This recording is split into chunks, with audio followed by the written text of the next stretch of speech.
Man, I really want to vote in this next election. Same, bro. I can't wait to participate in America's democracy. Whoa, slow down there, guys.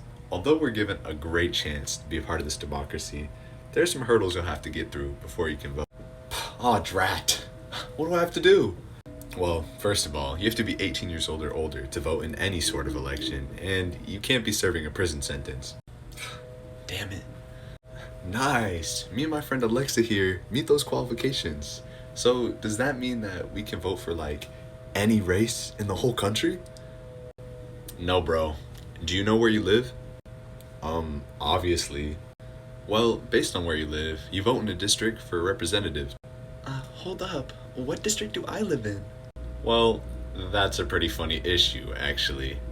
The districts are drawn up or approved by the state's legislature for the most part, but in about 14 states, independent commissions handle that. Wait, the legislature drawing the district seems like it could be unfair. Like, certain people could be grouped into certain areas to, I don't know, diminish the power of their vote? How oddly specific of a hypothetical. But yes, that does happen, and it's called gerrymandering, where districts are shaped in weird ways to favor one party over another. From the Washington Post. Hey, truthful guy, how does a presidential election work? What a convenient change of subject. Well, first of all, you vote in a primary, blah, blah, blah, and then the candidates from those. Pause. What's a primary? Primaries are another way that you're given a voice in the election. There's different types of primaries like caucuses, closed primaries, open primaries, but for the most part, you're forced to vote within your own party for one of their nominees. Wait, so I have to vote with my party? I did just say that, and not every state, but yeah, for the most part, which, seems a little unfair.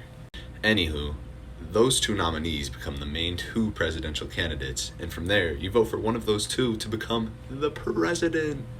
Yo, sick! And the most votes wins? Not quite.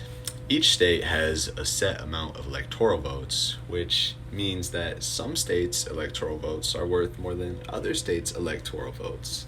Like in Wyoming, 200,000 people equate to one electoral vote, while it takes 700,000 people in California to equate to one electoral vote.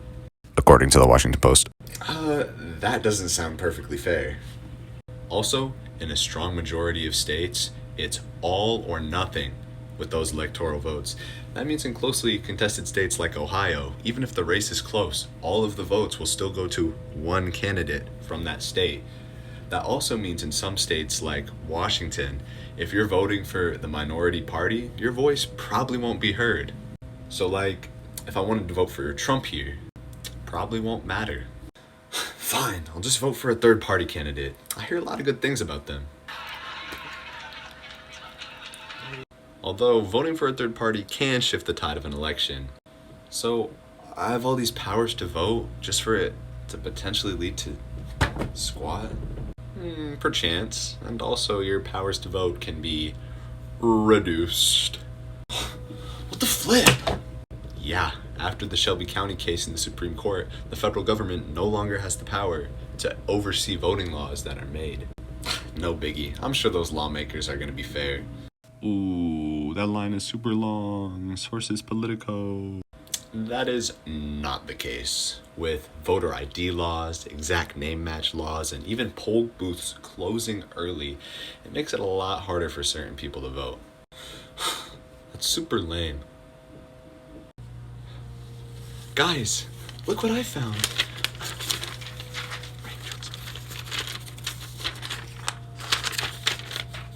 We have so many freedoms. It's true, Alexa. There are a lot of measures in place to make sure that our voices are heard in America. However, ranked choice voting doesn't exist in that many states, and also the powers of initiatives and referendums vary state by state. So overall, truthful guy, would you say that despite having measures in place to let our voices be heard, the US overall doesn't do a good job of securing our right to free and fair elections? What a surprisingly well-worded claim. And yeah, I would agree with that. And that's because of things like unfair voting laws, gerrymandering, and the Electoral College? Right on. I know you like my style. You like how I break it down.